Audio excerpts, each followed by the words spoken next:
With the gospel of yesterday's Sunday, and we all already did our prayers, so let's just quiet for a moment, listen to the Word of God. A gospel according to Luke. Jesus said to his disciples, "There will be signs in the sun, the moon, and the stars. And on earth nations will be in dismay, perplexed by the roaring of the sea and the waves. People will die of fright in anticipation of what is coming upon the world, for the powers of the heavens will be shaken. And then they will see the Son of Man coming in a cloud with power and great glory. But when these signs begin to happen, stand erect and raise your heads, because your redemption is at hand. Be aware that your hearts do not become drowsy from carousing and drunkenness at the anxieties of daily life, and that day catch you by surprise like a trap. For that day will assault everyone who lives in the face of the earth. Be vigilant at all times and pray that you have the strength to escape the tribulations that are imminent and to stand before the Son of Man." The word of the Lord. Thanks be to God.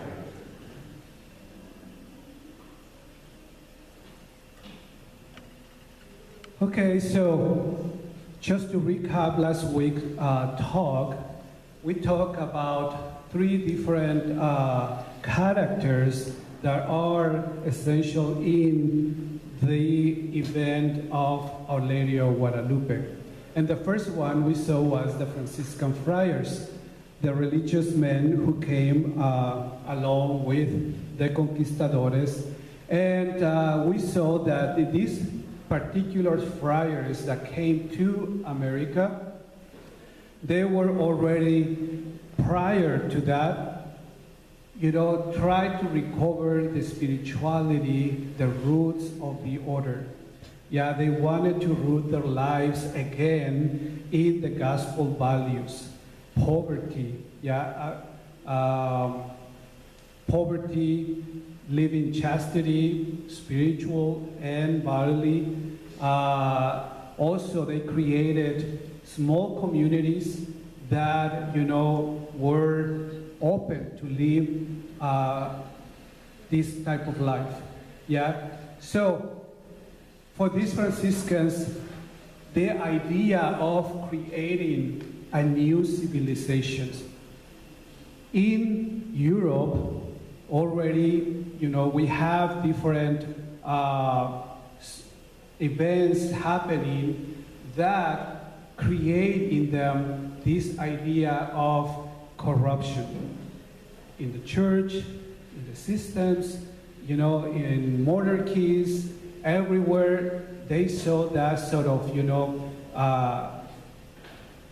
element of corruption one soul. And they want to create, under this Franciscan spirituality, a new civilization based on the gospel. Okay? So, then we have the conquistadores who, have the support of the crown. They work for the crown, the Catholic kings of Spain, and they were eager to gain power, territory, and gold, and slaves. So, and then we have an introduction to the Aztecs.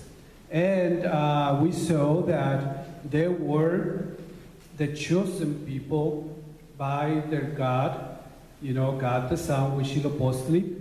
So they were called, themselves the children of the Sun, because they were the chosen people and they believed it.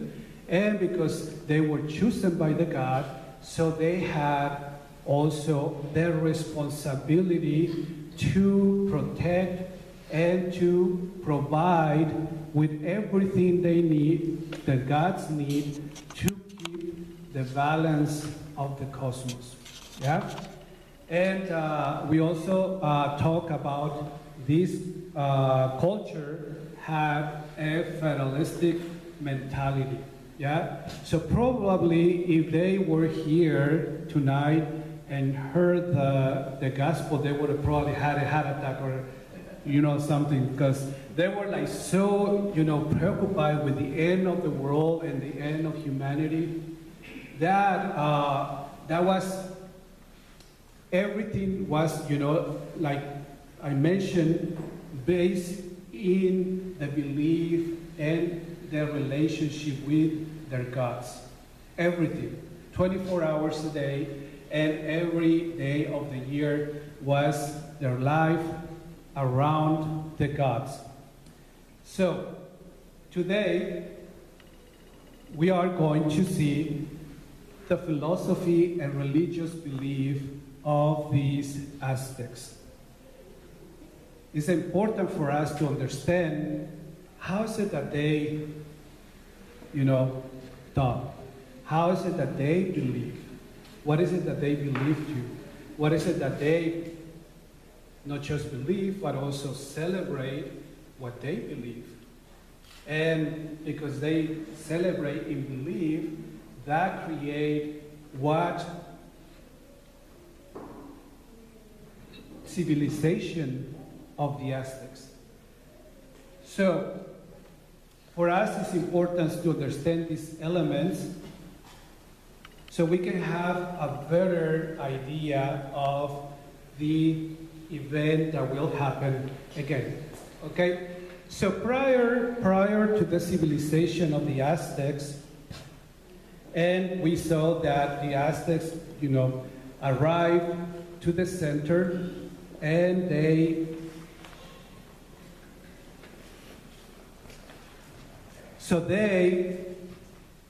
conquered all the central Mexico area. So prior to that, the Toltecs were the culture that dominated this part of Mexico. The Toltecs were like the Greeks, very wise. They were well known because, they were extremely wise, that so many of the other cultures or the other kingdoms in Mexico adopted their philosophy, their way of thinking. So do the Aztecs.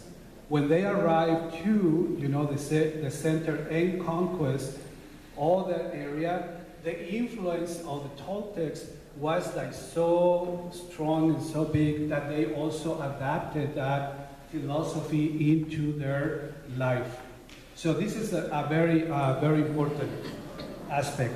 So the Aztecs, the Toltecs had their center, the main center in Tula, which is close to the lake of Texcoco, where the Aztecs arrived at one point, and they were conquered by the Aztecs.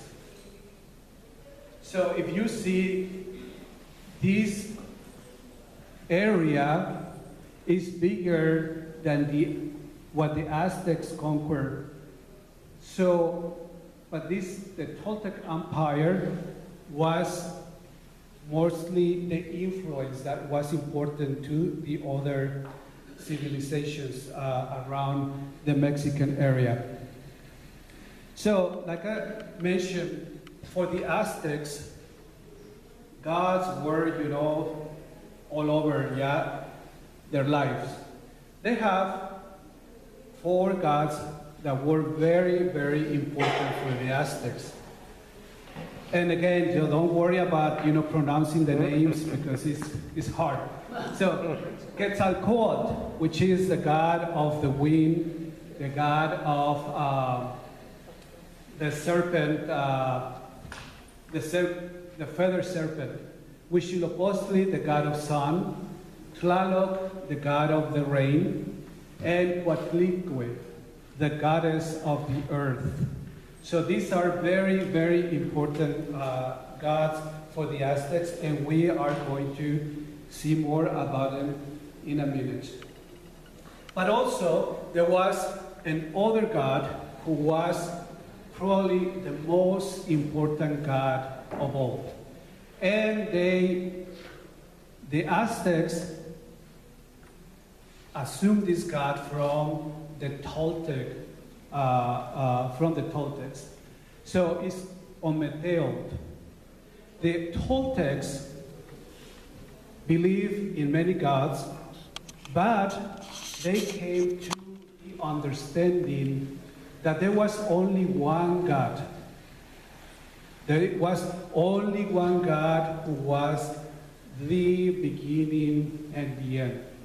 That it was only one God who was the creator of everything. Yeah? So they weren't monotheists. Is that how you, yeah? But they already came to the understanding of that there was only one God who was the source of everything else.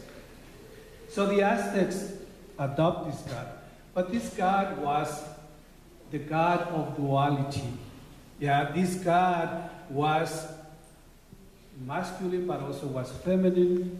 Yeah, and the Aztecs and the Toltecs, because of observation, they said, well, in everything we see and everything, we are connected to life, there is always this dual element.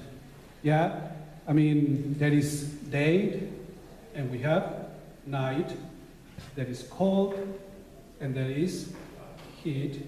Yeah, there is snow, and then we have summer, and then we have winter, and in our bodies we have two eyes, we have two arms, we have two legs. Everything was dual. So the Toltecs, they created that there was this God who covered everything, and the Aztecs adopt this God, Ometeotl, the God of duality. So this is a very important God also, because this God have several names or several attributes. And it's important because when Our Lady appears to Juan Diego, she uses these names to describe the true God. So, Ometeotl, one of the attributes is Inmoyokanitsi, she who creates herself, the one who exists by herself, one who invents oneself. That's the meaning of that attribute. Inteyokokani, creator of all humanity, the origin of the cosmos, the cosmic forces, the divine force that was the source of everything. In Ilekawa Intlapakwe, owner of heaven and earth. In Tlokwenawekwo, owner of the near and the far, he who is near, he who is hidden. In Alpanemowani, he, the true God, through whom one lives, the giver of life, all begetting Father and universal Mother. So these are the attributes of, the Aztecs and the Toltec culture given to Ometeotl. So when Our Lady appears to Juan Diego, she says, she told Juan Diego, know for certain, my son, the smallest one, that I am the perfect and ever Virgin Holy Mary, Mother of the true God, through whom one lives. Of course, she speaks in Nahuatl, not in English or Spanish. So she said, in Moyocanatzi. I am the mother of in Moyokanaxi. Yeah? Then the creator of mankind, the one who owns what is near and beyond, the owner of heaven and earth. And I ardently desire that here they build me my sacred little house at Teocalli. So,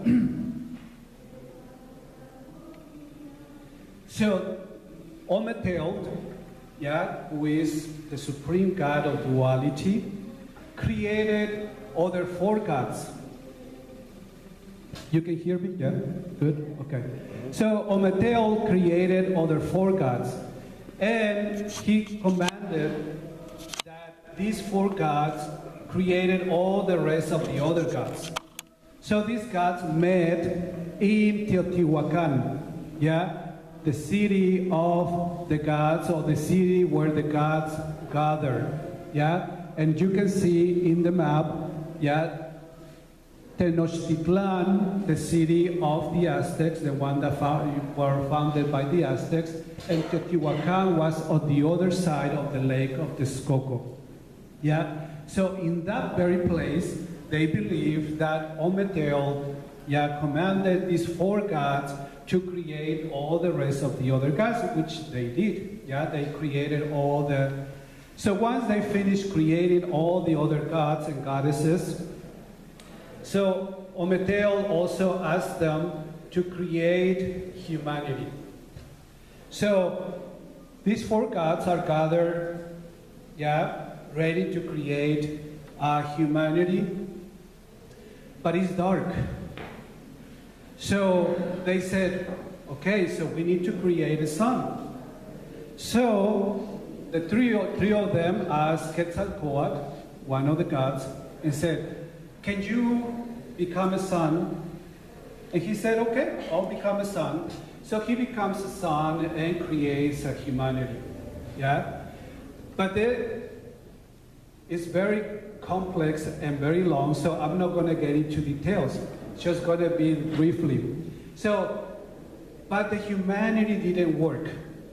So they destroyed the humanity, and Quetzalcoatl said, well, okay, so, I won't be the sun anymore, so never mind. So who's next?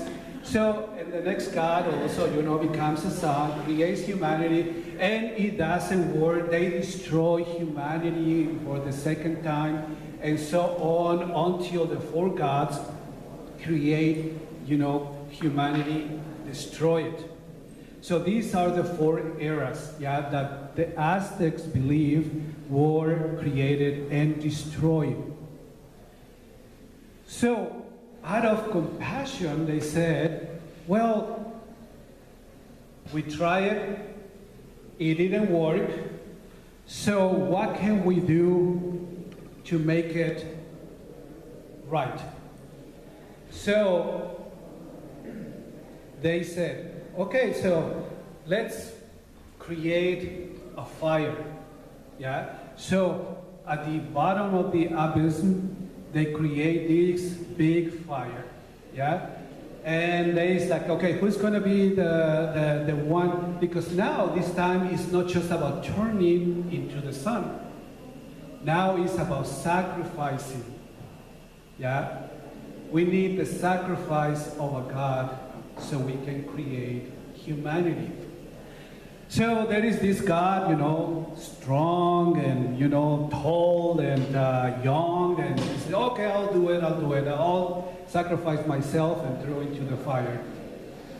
And then it's okay.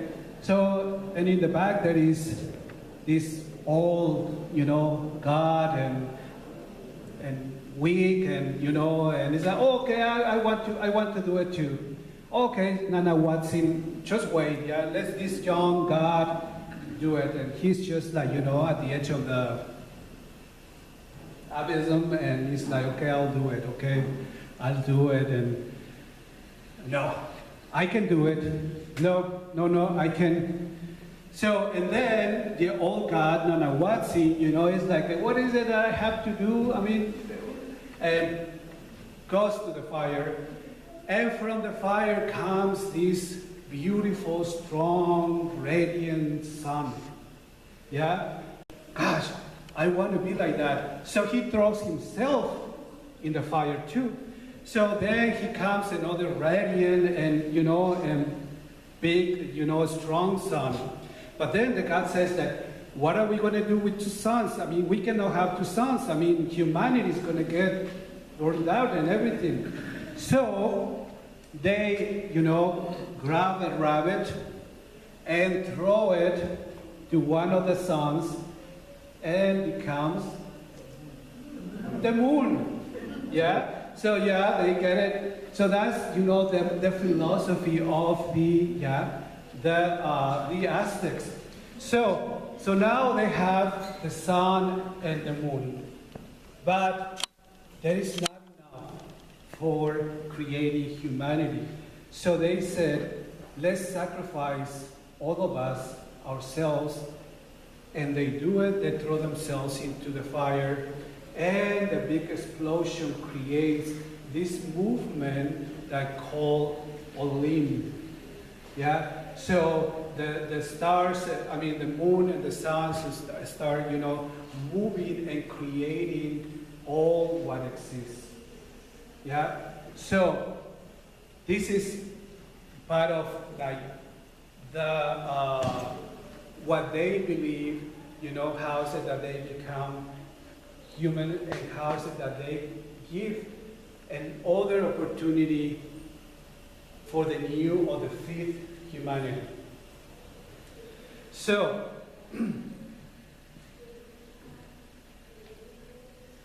we said that Huitzilopochtli was the main god also the patron of the Aztecs. Yeah, and that's the god of the sun and the word. And the meaning of Huitzilopochtli means hummingbird who is almost like left-handed or on the left. So this is an important god, and we will see more about it. So the second god that was very important for the Aztecs was Quetzalcoatl. And this is the Feather Serpent. Yeah, this god, most of the other gods for the Aztecs were warriors. They were mean, or they were, but Quetzalcoatl was a good god. He was a merciful god, a compassionate god. Yeah, he was the god of life, the justice, mercy, and the wind. Quetzalcoatl had different personalities or different ways to present himself. Yeah, for the Mayan, they call it Kukulkan. So one of the other figures that he had besides the Feather Serpent was as a man, as a white man with beard, yeah, with a helmet, wearing a helmet, and I'm not describing myself, Martha. No. Yeah, she's looking at me like, yeah, beard. No, I'm not describing myself. So, yeah, but it was, it was very particular because in Mesoamerica, most of the people were dark skinned. Yeah, they didn't wear beards. They didn't have, most of them, they didn't have body hair. So it was very particular to have a tall, white, person or Quetzalcoatl with a beard, with this strange, clothing, the helmet, and wearing black. Yeah, so it was unusual, but that was one of the personalities of Quetzalcoatl. So this god was very loved by the people, and the gods, they can become kings. Yeah, they can become a person. They can be personified. Mm-hmm. Yeah, mm-hmm. Yeah. So So he was a good king, and he was loved by the people. Yeah. So Quetzalcoatl, yeah, was known also because once the humanity was destroyed, he went to the underworld. Yeah, he's a god and he's the Feather Serpent. He went to the underworld and collected all the remains of humanity, the bones and all the, what was left from the humanity. And he grabbed it, yeah, because he's a serpent. He grabbed with a faucet and chewed on it. And by doing this, he started bleeding. And with his blood, he gives life to a new humanity. Yeah? So that's why he was loved by people, because he wasn't only good, but he gave his blood to create a new humanity. So, Quetzalcoatl, when he was a king, he got this amazing life style, or help, the kingdom to achieve this such a good civilization based on good morals. And for example, in his kingdom, people didn't lie. Yeah, and they didn't lie because, he said, okay, it's not good. But if someone lied, all children, when they like 3, 4, and they start lying, and so they used to pull the tongue out and stick a piercing artifact in the tongue. Yeah. So, and that was, that happened to also adults who were caught lying. So they didn't lie.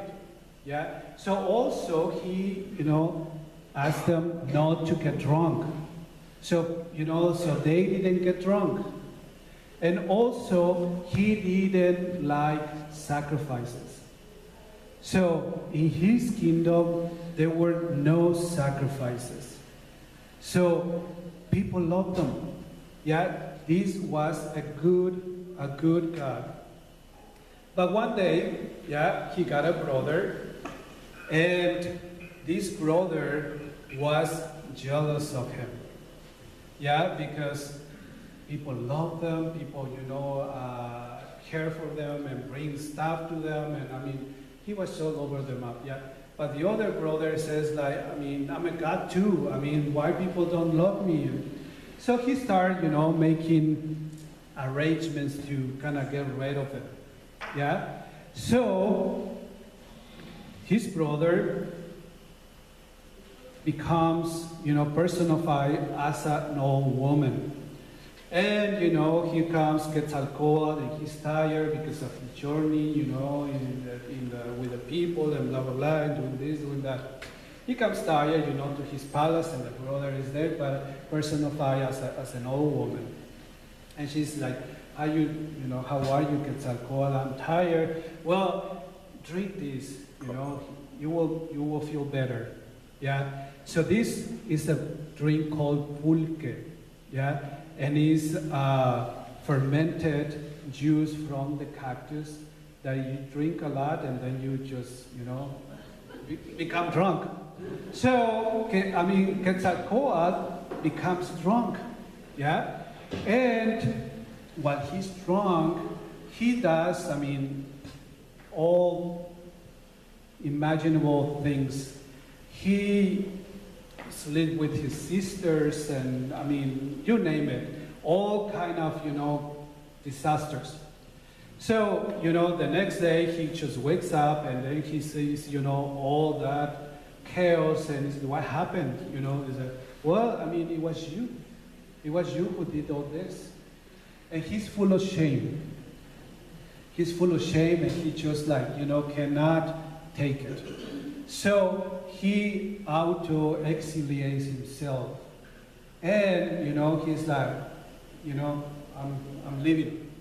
So he leaves, goes to the edge of, the Mexico territory, which is the part where called Veracruz, the same place where the Spaniards arrived later on.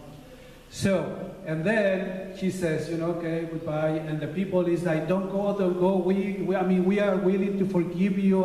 You are such a good God and a king. And he's like, I need to leave. But I promise that I will come back. Once I, amend all what I have done and blah, blah, blah, I will come back. So he promised to come back in a year and in a time very precise that people, say, okay, this is the time when he's going to come back. So he, getting his boat and, he's like going into the sea and, there is this big light and he becomes a bright light at the end of the ocean, which is Venus, the planet. Yeah, so they saw every morning the star, and it was Quetzalcoatl, which is the planet Venus. So that was Quetzalcoatl, the god loved by the people. So you see there like the image in of the serpent, the feather serpent, and he's like chewing on the remains of the humanity, and he creates a new humanity. The third god is Guadalupean. She is the goddess of the earth, or the mother of all creation. Yeah. Guadalupe means the one with the skirt of snakes.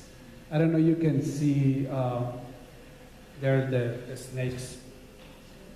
But she was very loved by the people, by the Aztecs and all the people. She was revered, she was loved by the people, because many of the other gods were punishing her, vengeful, and she was compassionate, full of love. She also, they believe that she created not only other gods, but she also was the mother of all the people. So, Guadalupe is going to be kind of also key in our understanding of the Guadalupean event, yeah, because of the relationship of the attributes of Guadalupe, which also was called Tonantzin. Yeah, Tonantzin was kind of the popular name that people give him as with affection, yeah, referring to Guadalupe. At what time do we have to do the break, Marta? Okay, you let me know. Okay. So, Guadalupe, like I said, the mother of other gods, so she was married to God of the sky, the god Tezcatlipoca, yeah? And they had two daughters, which was the moon and the star, yeah? So the moon name, the goddess of the moon, was Coyolxauhqui, and the goddess of night and stars was Jowaltecutli. Yeah? Wow. Wow. Easy, right? Easy for you. Okay. So Guadalupe, yeah, she's the mother, yeah, and she has a temple in a mountain, And she's, raising the daughters, the moon and the star, yeah. And one day, she's like sweeping and, la la la la la, yeah. So, and a hummingbird comes, around. And a feather, drops from the hummingbird and lays in her wound. And she becomes pregnant. She becomes pregnant of Huitzilopochtli, yeah, the god of son of war, yeah. So, but Coyolxauhqui and Yowaltecutli, yeah, the sisters find out, and they is like, how is this possible? She was unfaithful to our father. Now she's pregnant, so we have to do something. So they start, thinking about how to kill Huitzilopochtli, yeah, in the wound of Huatlicue. But Huitzilopochtli finds out, yeah. So he is in her wound, but he is ready for war already, yeah. He finds out and he comes out with, this spear like a snake of fire, and then, he goes and, to the moon, and the moon, start going down the hill, yeah, and start getting and losing her members, yeah. So that's why when you see the moon, you see a full moon and eventually start getting, see? So that's what happened to the moon, because she fell, once she was wounded by Huitzilopochtli, once she was going down the hill, she started losing her members, yeah? So, and then Huitzilopochtli go and, strike Yowaltecutli, the star, yeah, with such a force that he sent her to the sky, but in 1,000, a million pieces. And now that's why you see all the stars in the sky, yeah? So, very important, yeah, in the mentality of the Aztecs, about this success of this story, yeah, especially with Coyolxauhqui, yeah, because once we, go and see about the sacrifices, we're going to see the relationship with this story.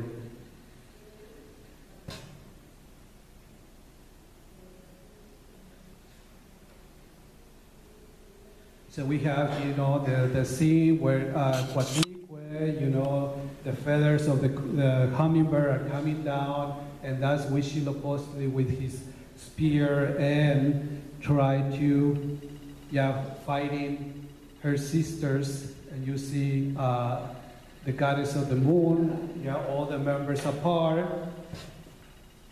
And that's why, at night, we see the star and we see the moon together, in the darkness.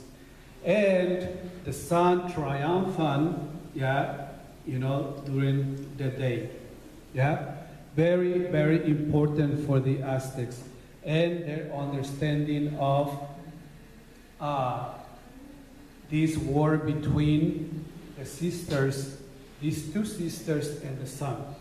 So the war, all because of this, they become in this eternal war.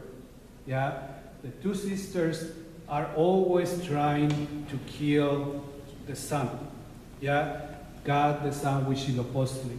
So in the morning or in the evening, once we saw this, the sunset start getting red. In their understanding is the moon and the stars wounded the sun. That's why it's red. And then it becomes dark. the moon and the stars are winning. And if they win and there is no more sun, what's going to happen? There goes humanity again. We need to do something. Yeah? So, the God sacrificed for us.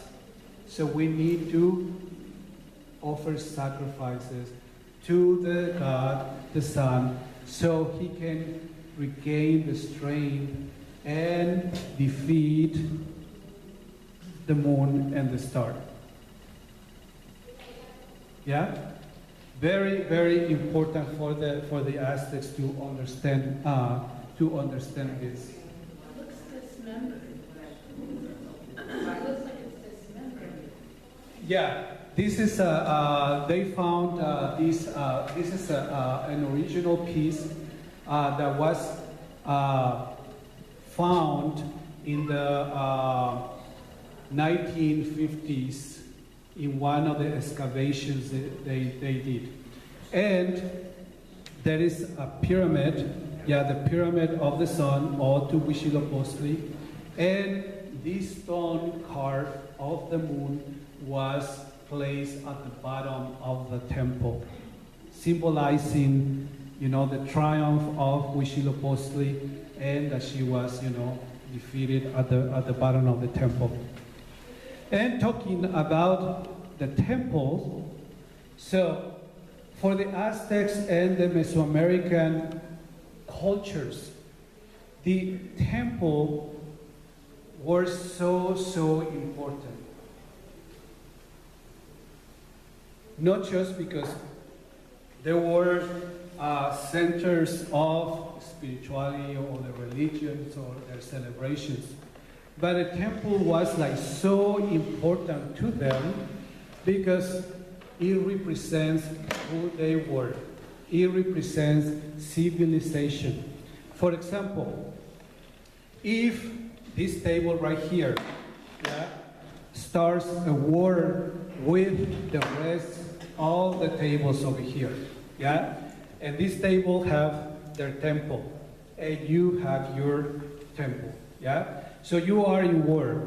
And then you kill Virginia, and you kill Alicia, and you kill Linda, and there is only 3 left. But one of them sneak out, manage to go to your temple, and burns the temple and destroys the temple. Guess who is defeated? You are defeated. Because of the symbolism of the temple. What happened to the Jews when the temple was destroyed by the Romans? They were not only defeated, but they lost the sense of who they were. They lost that sort of identity, and also they lost that belief that God was with us, or with them actually. That God was with them. God had abandoned them. So for the Aztecs and the Mesoamerican civilizations, also that was the case. The temple also symbolized a mountain. And a mountain, at the top was the place of the encounter with God. Same for us, and same, remember with Jesus, where did he talk about the, where was the transfiguration?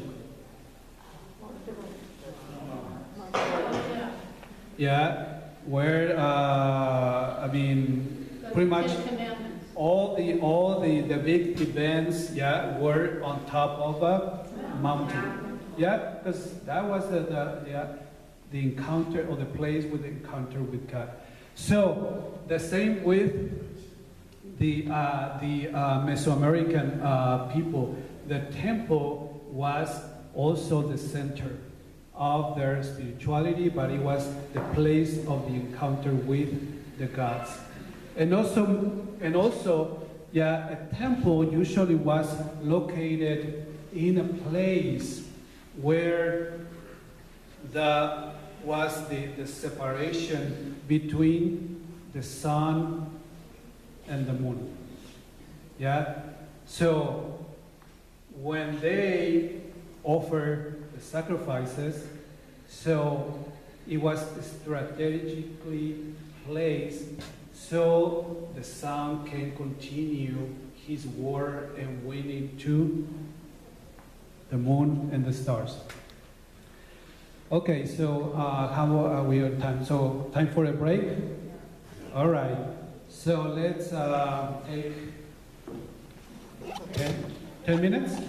All right. So we have, and we were kind of relating,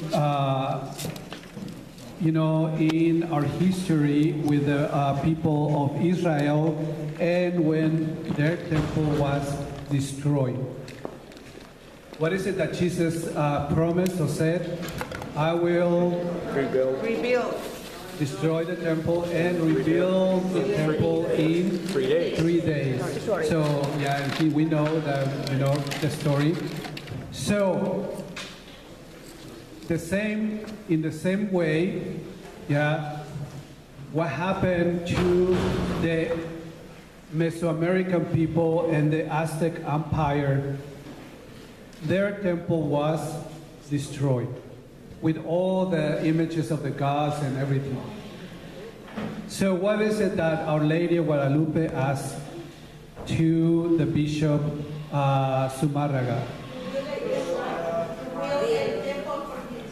I want to build, a temple, So, for their understanding, if you see in this area where the temple were, that was for the priests and the, how do you call the elite? Mm-hmm. The highest, and the richest and the emperor. So not everyone could, reach this area. And especially the top of the temple was only reserved for the emperor and his priests. So the encounter with God, it was on the top. So, but Our Lady asked to, that she wants a temple in the plain, where it can be reachable for everyone. So you see the connection? So that's the temple, for the Aztecs. So another important element in the Aztec culture was the flowers. And the flowers, it wasn't like we see flowers today. We use flowers to beautify our environment and to beautify ourselves. We put flowers in our hair, and the ones that have hair, I put it here in the side. So for the Aztecs, flowers mean truth. The truth. And for the Aztecs, no, the flower itself, it wasn't just important. The whole, the whole thing and the roots especially. Because once they symbolize, the reality, what is happening here, on earth is sprouting up to the divine. So the divine can make beautiful. The divine can create and turn things in a way, that are not so bad. Still is connected. Yeah, it's connected with the roots. So flowers means the truth. So, and it was a symbol so important that, for example, the like I said, this table is in word with all the rest. Okay? So they're going to send an emissary. Is that? Yeah, emissary. So they're going to send an emissary to declare word to all of you. Okay? So what the Aztecs see, all the Mesoamerican people, is they collect, flowers and send the emissary to the king, and bring the message, the declaration of word, but they bring flowers. Yeah, and you might say, oh, what a nice detail, you bring me flowers. Yeah, we are in word, and it's such a mindful word, No, I mean, it was, we are speaking the truth. We are bringing our truth. Our truth is that you are being, such bad neighbors, and we declare war. I mean, so the flowers symbolizing, the truth, the reality of the people, the nation, of the king. So flowers were so important, especially when you bring a message, when you speak, And some of the codices has this, like these figures. In that picture is singing. But in other codices, the words were picture or, draw like flowers coming out, because you're speaking the truth. Yeah? And what is it that Our Lady's dress is? Flowers. So it's not only to adorn her dress, and look pretty. She is bringing a message. So she's bringing flowers. So they can see, that she is a messenger and she's speaking the truth. Okay, so when the Aztecs combine the flowers and the songs or poetry, for they means the absolute truth of God.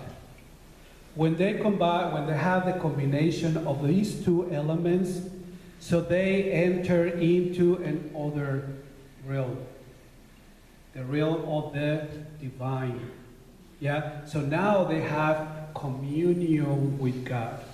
That's why in their celebrations, these two elements were so important, because that was the understanding. Okay, so now we are in the presence, in communication with the truth of God. Very, very important, and especially in the apparition. Questions, no questions?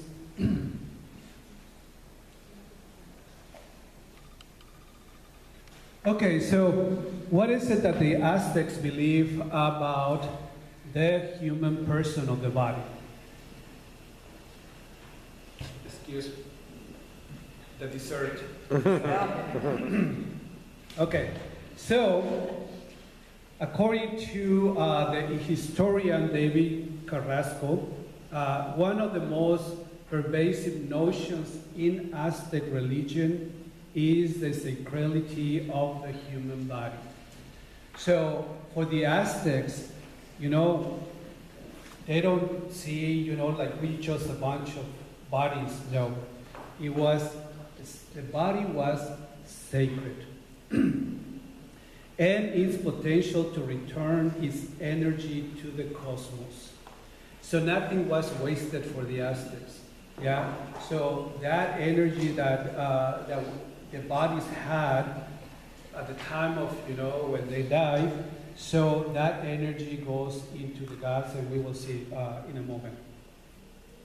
So, the Aztecs believe that the human body was a sacred reservoir of divine forces called Tonali and Teyolia.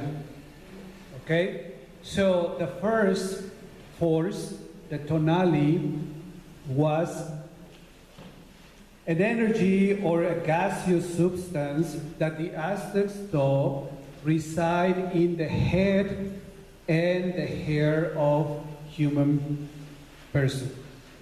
They believe that the god Ometeotl, the one god, sends it into the head of the fetus while in the utero.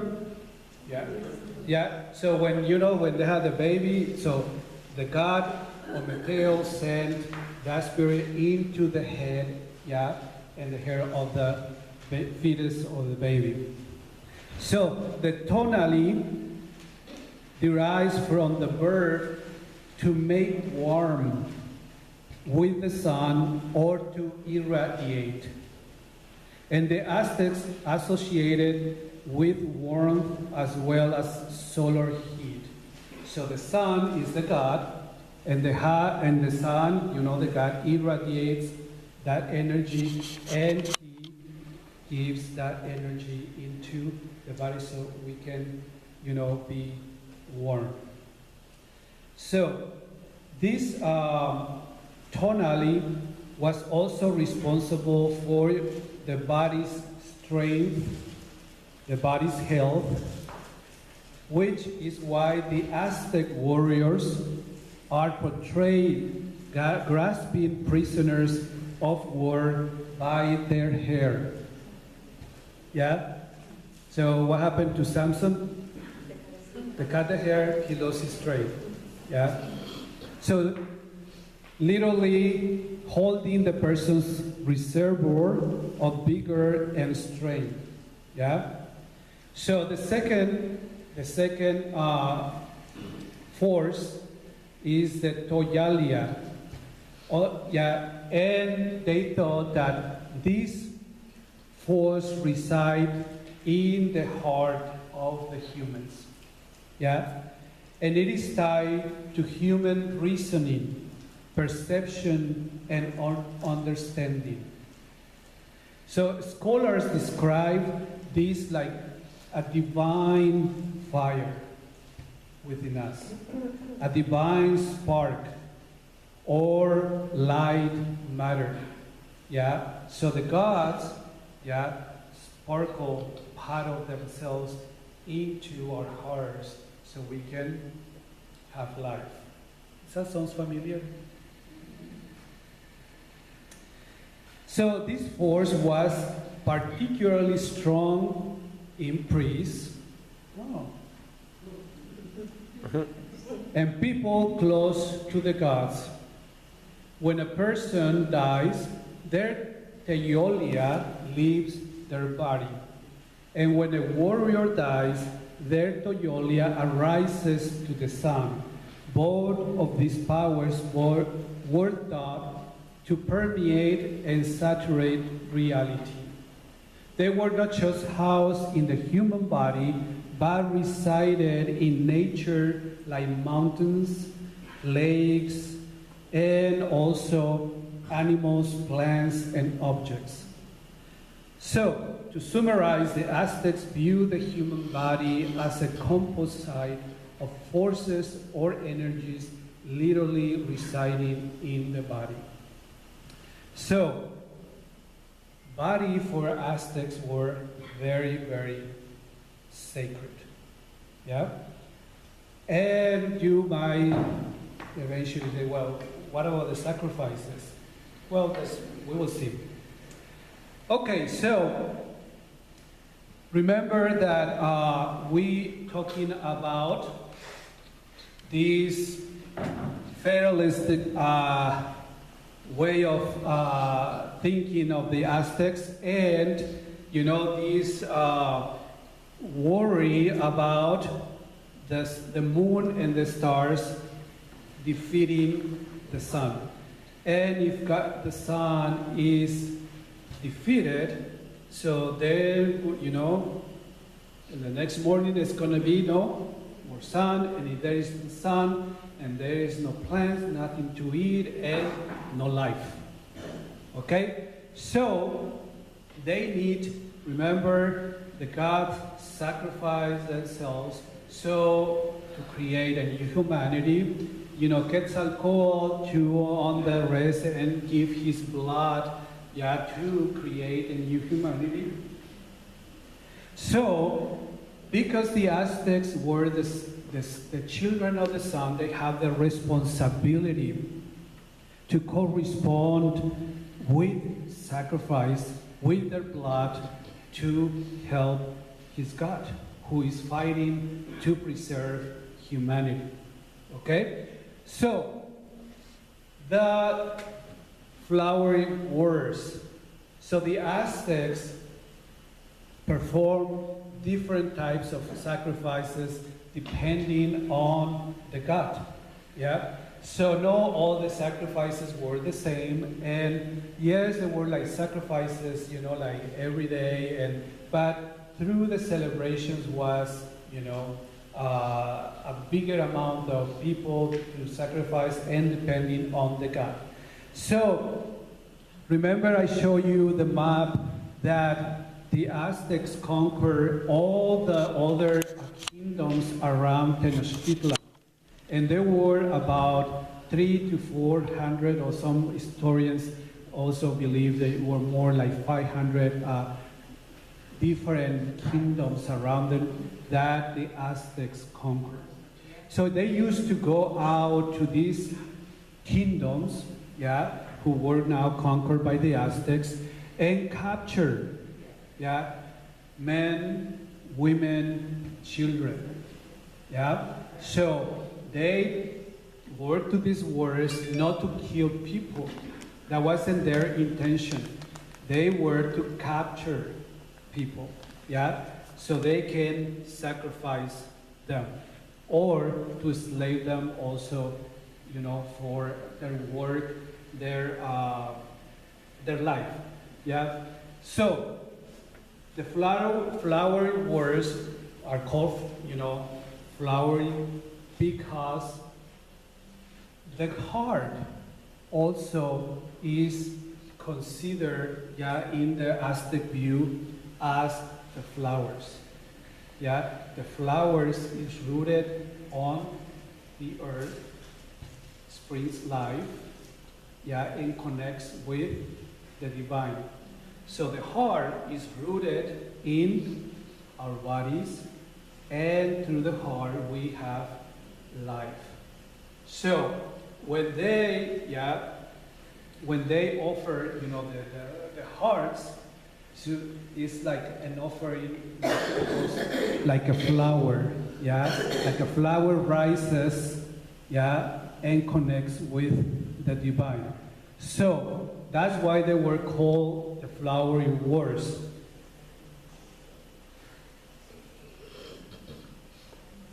And you can see, so they grab them by the hair, so all the strain, you know, was controlled, and they captured them. So they usually, the Aztecs were known for being a warrior civilization.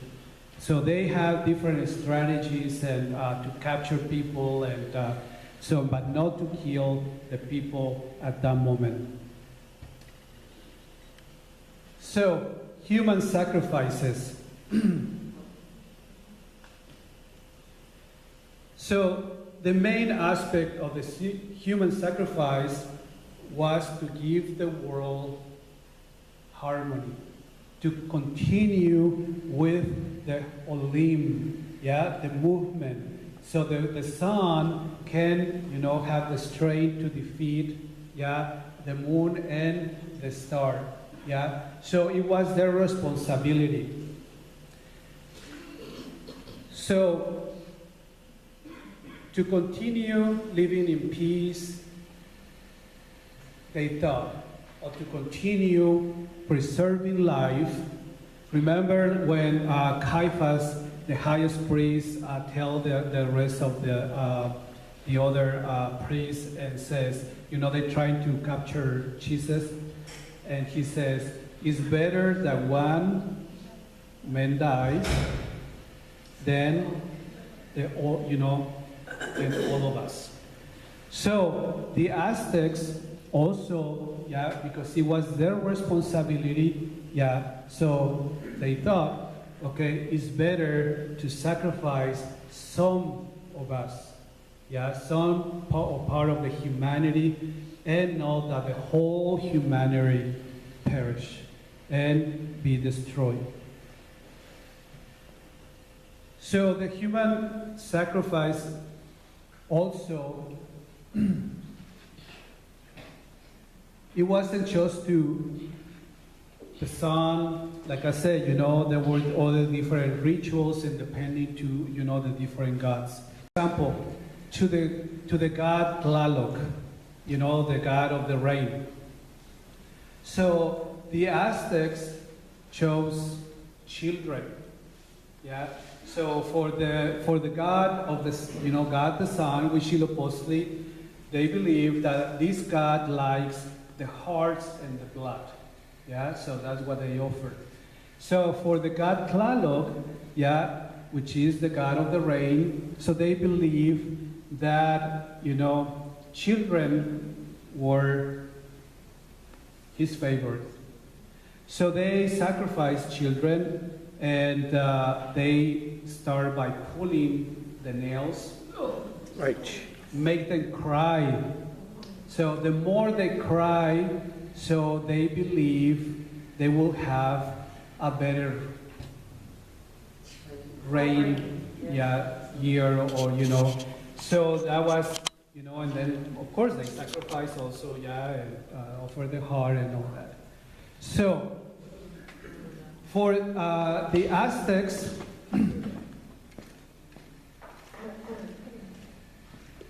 remember, you see in the first picture on the right, so they offer the heart, and the heart has to be beating. It has to, why? Because remember, the life. So, the flower, so is alive and is beating, and you have to offer that. So what is it that they do with the rest of the body? So depending, like I said, the ritual and the celebration. For example, in the ritual for the patron, which was Huitzilopochtli the sun, so they throw down the temple the different members of the body. Who died like that, or who is the character that also have the same sort of thing? The goddess, the moon. Remember? So every time they did sacrifices for Huitzilopochtli, so they, almost make this sort of a scene, remembering, yes, our God, and He defeated the moon, and so all the parts of the bodies, rolling down the temple. Also, the Aztecs, so some historians, they said, they were cannibals, but some other historians, they said, no, they were anthropophagus. So they only use the parts of the body and ate them. Not all the Aztecs, only the priests or the elite. The hierarchy. Yes. So, why? Remember, the body is sacred, and the forces that are in the body as a gift from the gods. So, by eating, they were making communion. Communion, and communion only with their culture, their civilization, but communion with the gods. Why? Because those forces were, sent to the gods. So that's why for this culture, when the friars, the missionaries came and started explaining about eating the body and the blood of Christ wasn't a big, how we could, no. You know, they took this very well because they have the notion about what is it to be in communion. Yeah, so very important. Okay, so my technician is saying that we have to rest and the gods. The mother or father, was it an honor to sacrifice their child, or? No, it wasn't. Remember? They took people from other tribes. The Aztecs. They took people from other tribes that they conquered. So that people was the good, source to spare and offer. That's our Because it's something that they don't. They just went and just grab, separate families or even capture all the families, make them slaves or for the sacrificial. Okay, question then in here.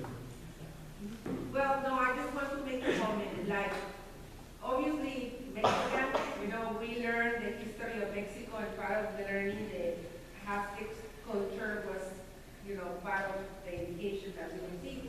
So it's very important that everybody in here see this for the symbolism, not for the barbarian side that we kind of perceive by seeing the blood and the bodies and body parts. It's just the symbolism, what it represented for them at that time, and the connection that you are going to be, making with how, the Virgin of Guadalupe. So please erase from your head all the, pictures, barbarian that you see, and focus on the symbolism. Okay, thank you. Carol. How often did they have these sacrifices? Like, to the sun, did they sacrifice every day to him? Well, good question, Carol. So there is, like I say, there is different interpretations, and